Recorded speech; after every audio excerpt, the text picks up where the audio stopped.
Hello, traders. FX Pip Collector here. Today is Wednesday, June 11th, and this is my analysis for the Aussie US dollar.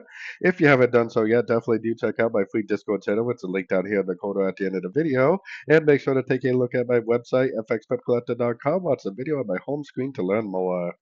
So anyways, on the 4 hour time frame zoomed out a little bit, I still think there's a good chance this is a WX, and then potentially over the next week or so, we could make like a three-way pattern down for a wave Y.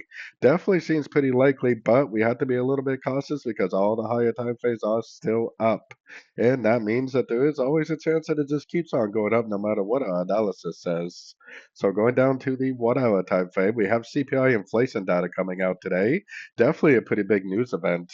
I think based on the dollar index that there's a good chance we might get one more pop up, maybe grab all these highs right here, and then we may end up starting that move to the downside, that three-way pattern to the downside that I drew on the 4 hour time frame, which most likely will last probably at least a week or two if that is the case. So we might, after today, be looking for shorts on these sort of time frames. Definitely keep an eye out at the CPI news. It should cause a lot of volatility, especially if the news comes out dramatically different than what they forecast. So anyways, don't forget to like and subscribe. And as always, thank you for watching and happy trading.